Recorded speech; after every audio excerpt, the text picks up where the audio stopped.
The next talk that I went to was a talk about God of War and the level design in God of War, which is really cool. It was by a guy named Rob Davis, who works at Sony in Santa Monica. He created a bunch of rules, which I'm just going to go through here. I'm going to look for a lot of these slide decks and try to make them available too. Usually speakers at GDC will post their slide deck. Rule 1, core pillars create focus. So having and their core pillars in God of War were combat, narrative, essentially the father and the son relationship, and exploration.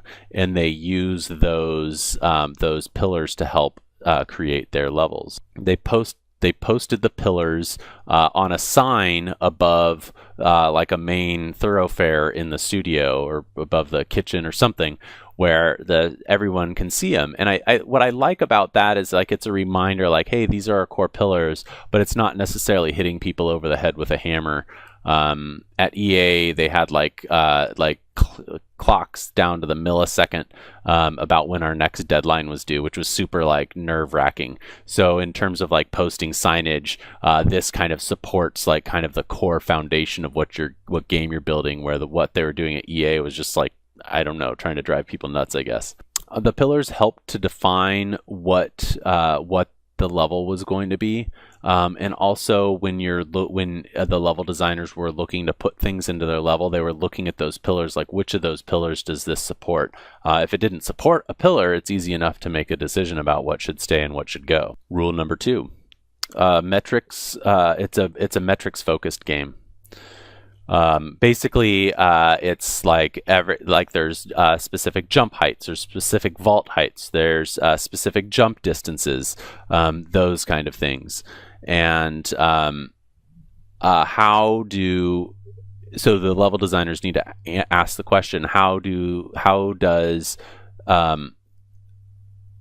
the metrics support the pillars? They would definitely in exploration and combat.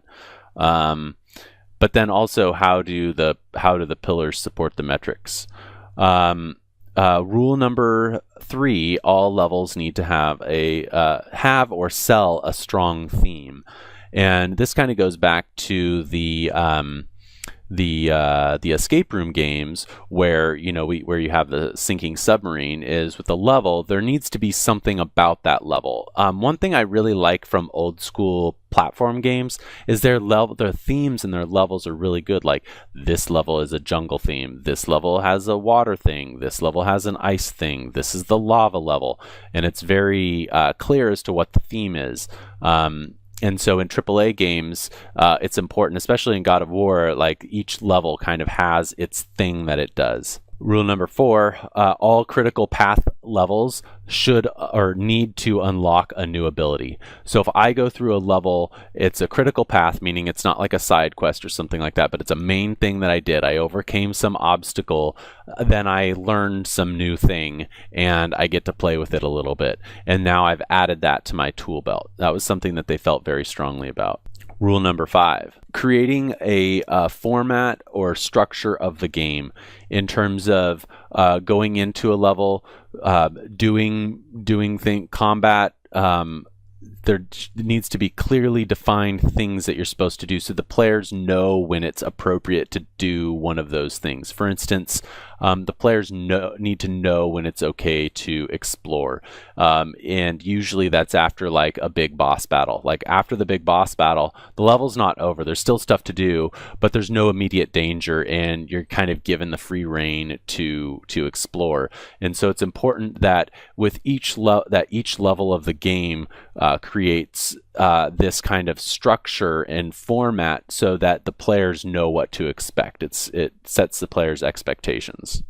In the last rule, rule number 6, is that hubs are not open worlds. And I think that's specific for their game.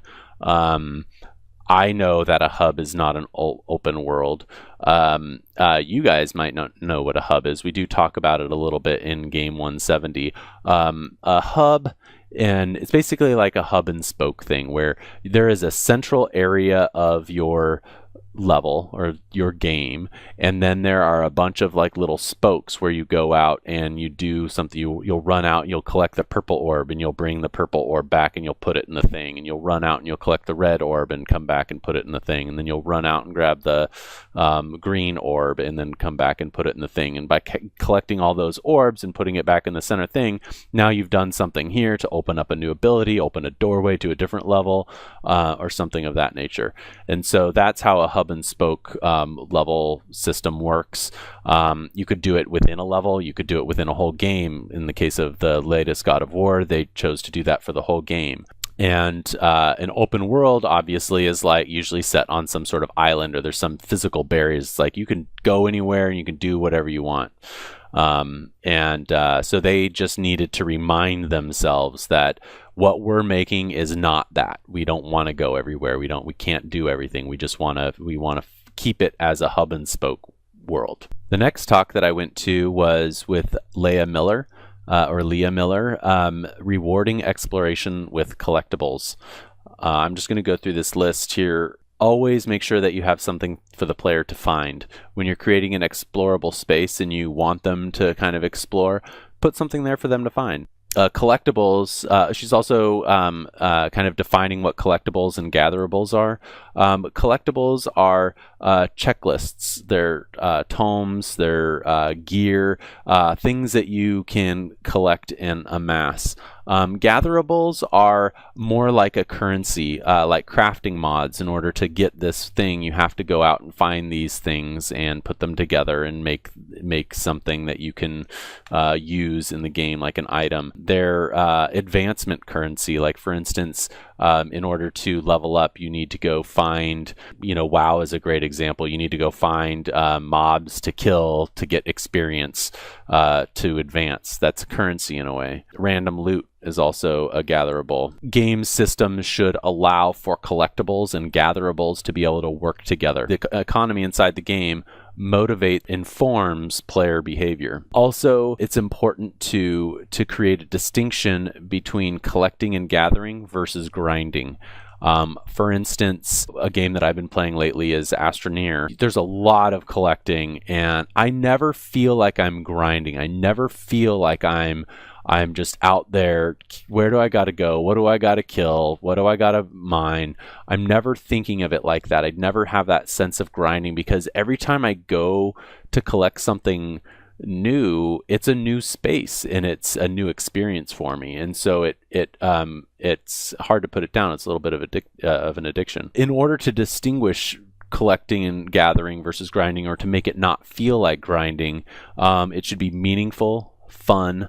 There should be a time limit, and there should be pretty quick rewards. It should be uncommon, collecting and gathering, and it should encourage exploration. It should also reinforce the theme. It should be usable and valuable. I'm going through this thinking about Astroneer, and I'm like, oh yeah, it's like the stuff that I collect isn't all over the place. In fact, the more I collect stuff, the harder it is to find stuff. And it does encourage exploration, and it does reinforce the theme, because I need the stuff to make the things, and that's the whole point of the game. It should be usable. I can use it, and it is valuable, because in order to create things, it gives me value. And rewarding various play types. I can't really speak to that with Astroneer, because I'm my own play type. I haven't really explored how other people play the game. Don't make too much stuff to collect. It needs to be there, it needs to be findable, but you don't want it everywhere. And you especially don't want to do that if you're using your collectibles for advancement.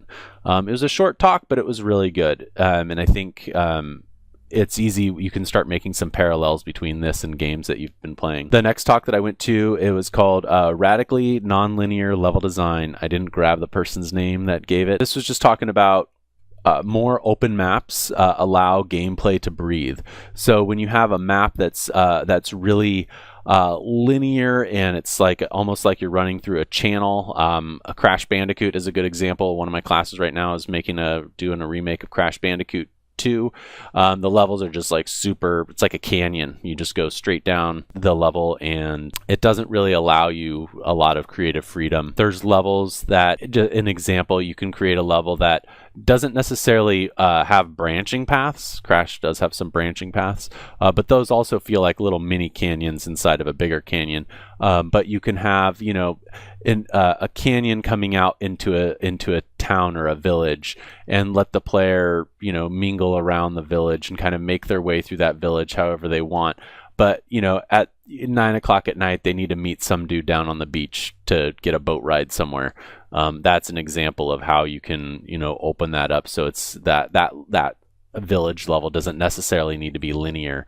The player path through it doesn't need to be linear either. But at the end of the day, it is kind of linear because the player can only go from the canyon to the village to the guy with the boat. The next talk that I went to was called Playgrounds and Level Design. I didn't have a slide for the other two, but I do have a slide for this one. One thing that, and this was Andrew Yoder was talking about this, and this is something that David Jaffe had mentioned in one of his talks, or maybe it was when we were talking, or maybe like a long time ago. You should have fun playing with the game. There's games and levels where you'll go in and you'll play them, but you won't necessarily you're not playing with the game. You're doing something inside of a level. An example is like Grand Theft Auto. It's fun to play with. It's fun just to boot it up and not do any missions and just like go jump in a car and drive around and, go do some of the other things, just to explore and just play with it. Where, Call of Duty, it's like the level loads, you have this mission, you don't really have much, there's always something that you have to be doing. And so what Andrew was talking about was kind of comparing how levels can be made more like a playground. And I think specifically he was talking about multiplayer levels because all of his examples were I think it was in Quake. And I think in multiplayer levels, it's easier to make those kind of discoveries, to have a game that you're playing with, because you're running around the same environment playing with other people. If I go to a playground by myself, there's usually I'm a grown man, so I don't go to too many playgrounds by myself. I'm usually taking my kids. But even when I take one kid, they'll usually just they'll do the swings and they'll kind of climb around it. But it's definitely not as much fun unless there's other people there. This kind of level design speaks more to multiplayer design than it does to single player design.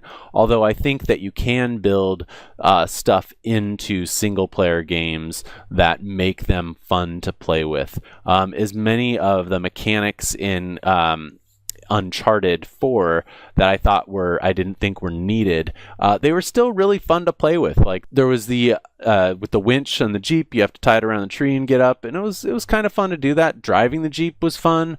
I didn't really think it was necessary. There was the dumpster that you moved around so you can climb up and get into a higher spot. Those were kind of cool, and they felt very gamey, and they felt like they were like toys that I could play with. I wish they would have opened it up a little bit more, and not made it so linear. It definitely wasn't non-linear.